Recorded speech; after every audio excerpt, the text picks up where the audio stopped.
dioxide cycle. In other words, carbon dioxide generated by, for example, igneous activity. So, in looking at variations in carbon dioxide in the atmosphere, which obviously influence climate, temperature, and so on and so forth, we can look for increased sources of carbon dioxide. Well, one way we could do that is have increased plate tectonic activity. That will result in, we're back to the argument about rates of seafloor spreading. As we saw when we talked about the change in volumes of the mid-ocean ridges on Monday, an increase in the spreading rates associated with divergent plate margins results in a larger volume of the mid-ocean ridge. And that's because there's been a change in the rate of seafloor spreading, which is a measure of plate tectonic activity, obviously. So the argument is you increase volcanic activity in the plate tectonic realm, and that generates mantle-derived CO2 that's given off. That increase in carbon dioxide in the atmosphere causes the atmosphere to warm. That results in higher stands of sea level because you're either heating the water, and as I pointed out last time, that will give you increased volume, will give you higher sea levels, and also obviously higher temperatures are going to melt any ice caps that you've got, and that obviously will contribute to higher stands of sea level, flooding the continents, if you will. And the reason why that's important is if when that happens, the increased sea level flooding the lands covers a certain amount of the land area, so you diminish the amount of the continents that are exposed to the weathering process. And the reason why that's important is the weathering process is one that sucks up carbon dioxide. So if you reduce the amount of weathering, you are reducing the amount of carbon dioxide that you're taking out of the system. Combine that with the increased production of carbon dioxide associated with volcanic activity, and you see the potential cause here of global warming related to increased carbon dioxide in the atmosphere. And when you look at I don't know if I think we looked at this diagram earlier, but basically what it shows is sea level changes. There are two different sea level curves you see here, this representing high, this representing low. The curves are somewhat different again because the assumptions made in the models that were used to derive these curves are somewhat different, but also plotted on this is volcanic activity. Now, volcanic activity in this case is measured by looking at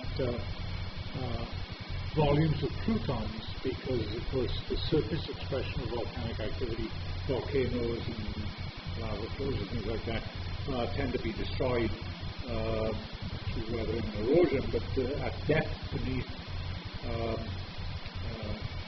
volcanic arcs and things of that kind, you have plutonic bodies that are formed, and the measure of plutonic bodies is what gives rise to this part of the diagram right here. And you'll notice, of course, that when you have increased volcanic activity, you have higher stands of sea level. And when you have higher stands of sea level, you are sitting in a greenhouse climate. You see there and there.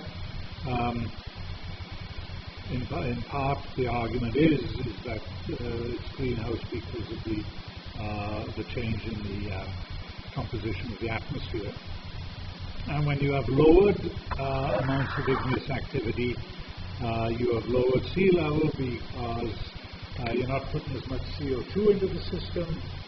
That results in the cooling of the planet. Cooling of the planet results in the sea level dropping. Sea level drops. It exposes more land area. you have more weathering. Weathering is a carbon dioxide sink, so now you're not producing as much CO2 and you're sucking more of it out of the system, and you get into ice house climate, pre-ice house activity. Here's an interesting excursion right here in the middle of the Paleozoic. In the late Ordovician, there's evidence to suggest that for whatever reason there was a cooling interval in the middle of that large extent of greenhouse climate. So here are the sinks. You have decreased plate tectonic activity as marked by decreased amounts of volcanism. You're not producing as much CO2. That results in cooling, lowering of the sea level, exposing more land area, increased weathering, big sponge sink, whatever you want to call it, sucking carbon dioxide out of the system. This is kind of the good news, bad news side of this story, is that this appears, at least at some level over the last 500 to 600 million years, that there is a built-in control to the system.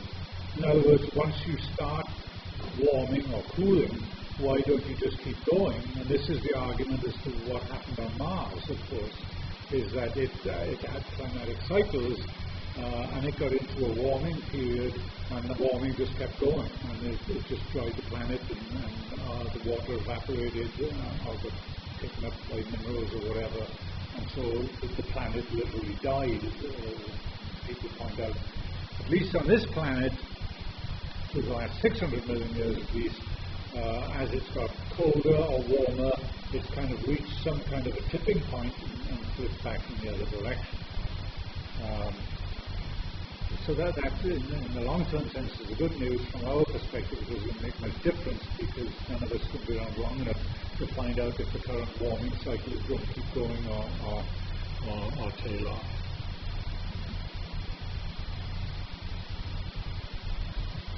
Okay, so those are some of the kind of, like I say, natural causes.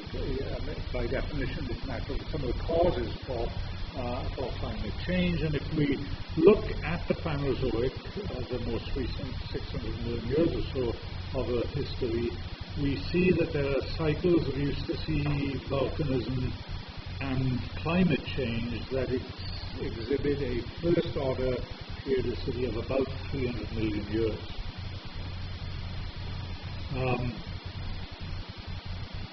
And these are what people refer to as first-order cycles or first-order patterns or whatever you want to call them. And why these exist? It may be related to plate tectonic activity, ironically. And because, as we've seen, it's the igneous activity that might be the source of carbon dioxide, the flooding of the continents, the reducing the weathering process. So it's kind of interesting that the surface conditions of the planet, the climate, if you will, may well be largely controlled by the solid Earth and its behavior in terms of producing these climatic changes. And so if we look at this on a first order scale, here's the Phanerozoic. Here is the sea level cycle. This is obviously high on this side, low on that side. And of course, when you look at the periods of high stands of sea level, you're dealing with a greenhouse climate. And when you're looking at low stands of sea level, you're looking at ice house climates. Okay? And you can see black shale formation indicated in association with greenhouse climates.